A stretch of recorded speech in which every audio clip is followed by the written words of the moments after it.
Você falou do Nicolas, né? Eu queria falar um pouco, você está falando, né, dessa questão, e eu queria falar como o outro lado usa de uma forma eleitoreira, não sei, pode ser que a palavra não esteja bem correta, assim, mas de uma forma ostensiva, né? A gente viu o Pavanato aqui, Nossa, ganhou, o Pavanato aqui, meu Deus e, do céu. assim, teve um monte de voto, e a principal, parece que o principal inimigo deles, né? Você falou do Nicolas e do Pavanato, é a comunidade trans, ou talvez a comunidade, né, de forma geral, a comunidade LGBTQIAP+. Então, existe essa verdadeira obsessão de parte é coisa do banheiro no sexo, é a questão... E é uma coisa... aí eu não vou teorizar aqui, porque eu tenho minhas teorias aí de coisa de repressão e tudo, mas eu queria ouvir você. Assim, como é que você acha que isso é uma coisa que realmente dá voto? Eles usam isso de uma forma mais assim no sentido do medo e também eu acho que as duas coisas estão conectadas, mas eu quero ouvir você. Por que você acha que isso virou uma pauta Vai tão eleger gente. que elege as pessoas? É uma coisa que eu acho tão insano. E ao mesmo tempo né, está elegendo, né, pessoas como Amanda Pascoal, Erika Hilton. Então, parece que também é uma reação, não sei. Então, eu queria ouvir você para tentar entender melhor isso. Como é que você vê isso? Tá gostando do papo? Então se inscreve no canal, ativa o sininho para não perder nada e se puder, ajuda a gente fazendo um Pix. Muito obrigada! Super.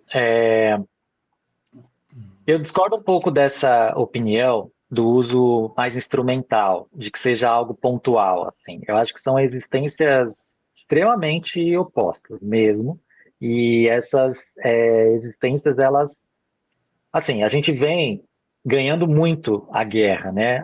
As novas gerações são muito mais LGBT do que as anteriores e vão continuar se tornando cada vez mais LGBT. Não estou dizendo que elas são politizadas, conscientes, etc. Só são mais LGBT, ou seja, já estão saindo do cercadinho ideológico que eles impuseram, né? Que o colonialismo nos impôs. Então, isso gera refluxos, assim, né? De conservadorismo. Acho que todos esses avanços que a gente conseguiu nos últimos anos e a visibilidade que a gente conseguiu gerou esse movimento todo conservador, né, que está tentando nos jogar de novo para o começo do século passado, né? Só que é isso, a gente não vai parar, né? E as pessoas estão se dando conta nisso, porque a informação circula muito mais hoje, e a gente gera todo tipo de nojo, ranço, violência da parte dessa existência que é oposta, né? Falta, nossa, tanta coisa, né? A gente não tem. Nossas escolas são super religiosas, então, de certa forma, alimentam esse conservadorismo. A gente é um dos países que mais acredita em desinformação, não tem gênero, né? A gente descobre o gênero muitas vezes por acidente, por traumas, Guilherme, a Rita fala isso no primeiro episódio lá do podcast, né? Como a gente se alimenta meio que da lata de lixo, assim, do que a gente vive para conseguir fazer a transição, para conseguir nos libertar, assim, dessas estruturas coloniais, né? Então, eles têm muitas vantagens, sem contar todo o privilégio que eles têm de classe, de raça, né? Que permitem que eles virem blogueirinhos diariamente, falem tudo o que falam, né? E sejam coach, etc. Enquanto a gente tem que trabalhar e aí no tempo livre, né? Se conseguir sobreviver, fazer a luta. Então tem uma desvantagem muito grande, óbvio, né? Mas eu entendo mais dessa maneira, que é um movimento que vem a rebote mesmo que a gente conseguiu de avanços e a gente precisa lutar contra, né, essas ameaças que aumentam cada vez mais, estão se tornando cada vez mais diretas, cada vez mais né, saíram do armário totalmente. Agora a gente vê a Big Tech seguindo o mesmo caminho. Total. Se bem que na Big Tech é um rolê também de combater os monopólios chineses, porque a água bateu na bunda da Big Tech, americana, né, principalmente, mas europeia também, de que a China está muito à frente na corrida de IA. Então eles começam outras, inclusive. Eles começam a assumir posições mais conservadoras, no sentido mais de proteger os negócios, mas não quer dizer que aquelas pessoas por trás dessas redes sociais não sejam pessoas também que habitem essas posições ideológicas conservadoras, machistas, Exato. etc., né? Então eu defendo essa leitura também eu venho anunciando essa coisa da saída do armário da Big Tech já desde, sei lá, uns 2, 3 anos, assim, que a gente via também muito simbolizado no Elon Musk com a filha dele, né, que é trans. Isso estava claro já, esse conflito, e isso ajudou a radicalização dele. Chama a filha de Foi aí comunista. que ele começou a perseguir a agenda woke, né? A chamada agenda woke. Como se... Exato. Tem uma E aí eu pergunta tava aqui, Verônica, do Roberto, Vai lá, que ele que fez já duas fez duas vezes. vezes a pergunta. O ele que tá aí, você tá? acha da rede Mastodon, que é uma rede descentralizada? E se você conhece, né? Obviamente. Conheço. Não, conheço. As iniciativas que são descentralizadas, assim, elas são muito positivas. Tem um lado dessas iniciativas que está indo para as criptomoedas, para o blockchain, que está sendo super, né, capturada pela direita também, pelo pensamento masculinista, né, e os corpos que habitam esses pensamentos, que é mais complicada. Mas ali no Fediverso, Mastodon, etc., já é mais legal. Só que, claro, é muito ainda experimental, né?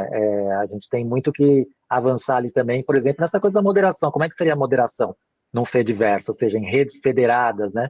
Redes Sim. onde cada uma tem suas regras. Teria que ter robôs que circulariam dentro dessas redes, permitiriam uma moderação, porque se eu vou lá e faço um post, você é atacada, sabe? Ou uma espécie de funcionários mesmo, né?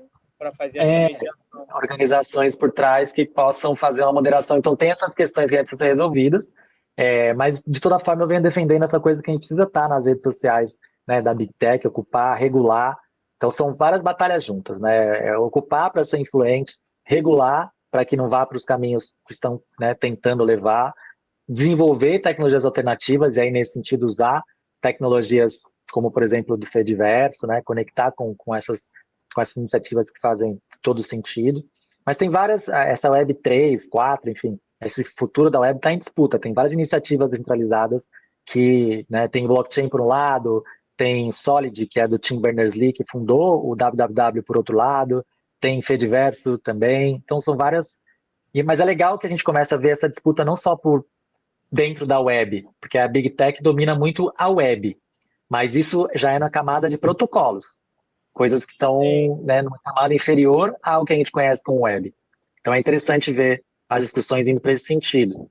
Mas deixa eu só falar um pouco do Chaveirinho de São Paulo, o outro incel, porque assim, foi feio o que aconteceu nas eleições, né? Eu sou muito próxima da Carolina Yara, né, que eu falei que foi no nosso podcast, nossa Deputrava, e você vê que ele faz um panfleto transfóbico, diretamente, assim, transfóbico, abertamente, e ela, obviamente, ao se deparar com aquilo, vai até a justiça, e aí uma coisa que deveria nos beneficiar, que é a equiparação da LGBTfobia ao racismo, acaba sendo usada contra nós, pelo judiciário. E aí ele consegue, acusar, né, a Yara a Carol de difamação, calúnia, e ela tem que se retratar nas redes dela. Caramba. Meu Deus. Isso aconteceu, isso foi fundamental para ele ser uma das pessoas mais votadas, além, é claro, dele surfar no pensamento da classe dominante, da raça dominante. Isso, né, dá vantagens absurdas na corrida eleitoral, né? Como diz o velho Marx, o pensamento de uma época é o pensamento da classe dominante daquela época. Então, essas pessoas já têm essa vantagem de falar e aquilo ter reverberação simplesmente porque elas são Zé Povinho, diria Mano Brown, né? Então, mas é isso. Aí, quando o judiciário também, né, tá nesse lugar e mesmo com conquistas que a gente tem, inverte a coisa, fica complicado.